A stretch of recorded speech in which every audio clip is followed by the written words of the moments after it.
Every university must find a way for thousands of students to register for the next semester's classes at the same time. The St. Louis Science Center hosted Earthquake Awareness Day on Saturday, February 8th. Earthquake Insight held an informational event to help families prepare for earthquakes and other natural disasters. For many students, it's an excuse to take a break from the homework they have for a few hours. Just like Thanksgiving, they say it's all about friends, family, football, and maybe a little heartburn. Students celebrated with pizza, potato skins, and buffalo dip. The Shotgun Sports program has done it again, bringing another national title back to St. Charles. The program hosted a Sporting Clays Classic on Saturday in Pacific, Missouri to promote the sport.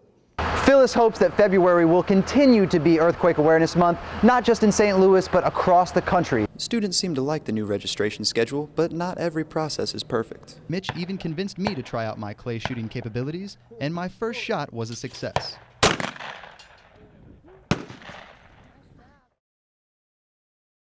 The Shotgun Sports season will begin this fall with a freshman evaluation in August. The goal for the entire program is to have 12 national titles and the second annual Sporting Clays Classic. For LUTV News, I'm Blake Whiteside. Every university must find a way for thousands of students to register for the next semester's classes at the same time. I'm going to explain how Lindenwood University hopes to make things easier for students this time around. Lindenwood University uses a system for class registration called the Student Portal.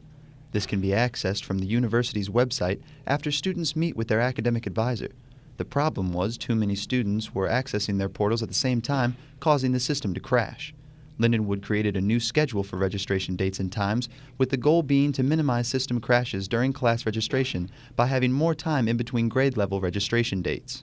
I really like the new registration system because I feel like that it's a lot less people on the server, which means it goes a lot quicker. On the positive end, scheduling has been so much easier. So now you guys can go into your portal, set up times with me that I've already decided I'm going to be available. The new schedule also separates each grade level into 3 sublevels according to the number of credit hours earned. These subcategories give students the specific times they can begin registration on their scheduled dates.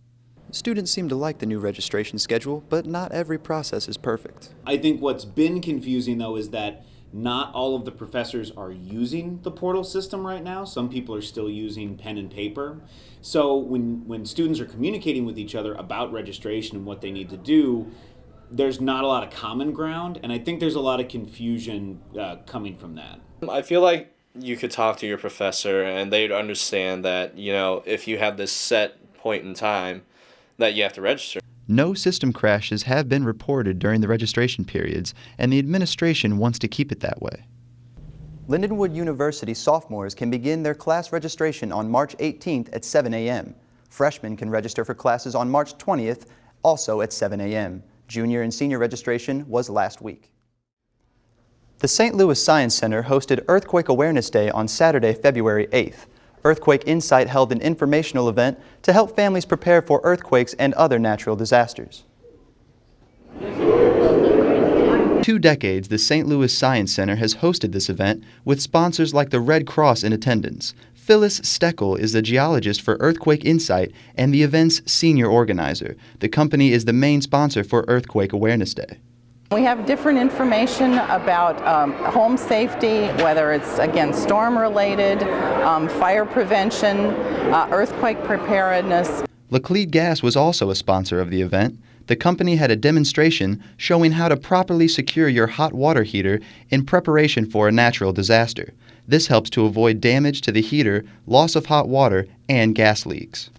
Phyllis hopes that February will continue to be Earthquake Awareness Month, not just in St. Louis, but across the country. I think it's important because everybody needs to have a backup plan. In the past, half dozen years or so, we've seen some real disasters hit even parts of this country, between Hurricane Katrina and then Superstorm Sandy, and even some of this winter weather we've been having. You have to be prepared to be on your own for some time. Other sponsors included the Missouri Seismic Safety Commission and the Association of Environmental and Engineering Geologists. Geophysicist Gregory Hempen from URS Corporation informed the public of an all-hazard preparation and response program called Map Your Neighborhood. The program gives citizens information on what they can do to help their neighborhoods struck by a natural disaster before first response teams arrive. For more information about Earthquake Awareness Month, visit earthquake.usgs.gov. Information about these types of events can be found on the Science Center's website. For LUTV News, I'm Blake Whiteside. The Shotgun Sports program has done it again, bringing another national title back to St. Charles. The program hosted a Sporting Clays Classic on Saturday in Pacific, Missouri to promote the sport. Showcase their skills at the Sporting Clays Classic. Adults and children got the chance to learn about the sport for the first time, courtesy of Lindenwood team members. I think it's really great for the school and the team, really gets our name out there and helps with a little fundraising so that we can do more things like this in the future. I think that the promotion of our sport's only going to make it better. The sport's always growing. The more people, the better. This is Lindenwood University's Shotgun Sports 11 national title and their inaugural Shooting Clays Classic. $100 got you 100 targets for the afternoon, with a portion of the proceeds going to Ronald McDonald House Charities. Lindenwood University President Dr. James Evans attended the event and showcased his clay shooting skills. He's pleased with the team's continued success. It's a thrill beyond compare. They're the best collegiate shotgun team in the country ever.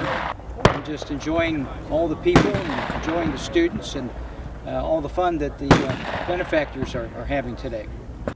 Director and head coach Sean Doolahurry is proud to be a part of such a dominant program and thinks this event is a big step for Lindenwood Shotgun Sports. It's definitely something to enhance the educating of the public, and we're getting some kids out here, which is great to see. Not just kids, real small kids that for the first time in their life are probably going to get the opportunity to pull the trigger in a safe environment, get some of the best coaching by the best team on the globe. Our job out here today is to introduce more people to shooting so everybody knows about our sport and we can make it a better place. Mitch even convinced me to try out my clay shooting capabilities, and my first shot was a success.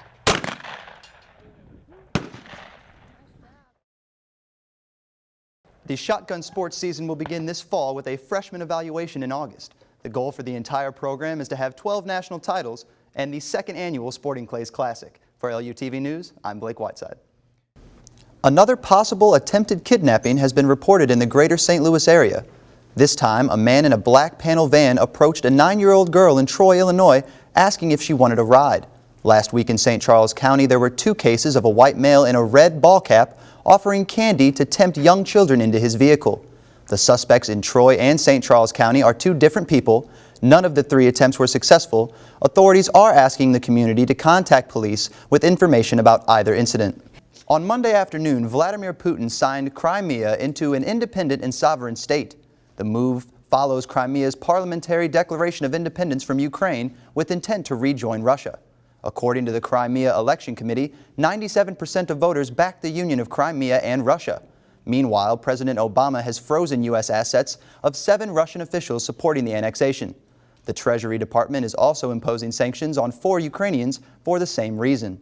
President Obama is warning Russian officials that the U.S. is ready to impose more sanctions if necessary.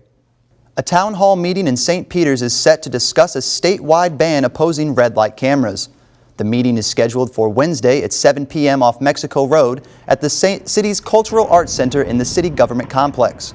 St. Peters is the only city in the St. Charles County that opposes this system. Several anti-camera law figures are speaking and sponsoring this meeting. If the Missouri lawmaker approves the bill, then fees will be limited, stricter guidelines will be imposed, and no state penalty points will be assessed. The tobacco company's settlement payment to the state of Missouri has been cut in half. This April, Missouri was expecting to receive an annual settlement payment of nearly $130 million, but the arbitrator ruled that state officials failed to enforce the settlement a decade ago. A countersuit bill has been proposed to the House and Senate committees to negotiate a smaller loss of tobacco funds, but the bill could face opposition.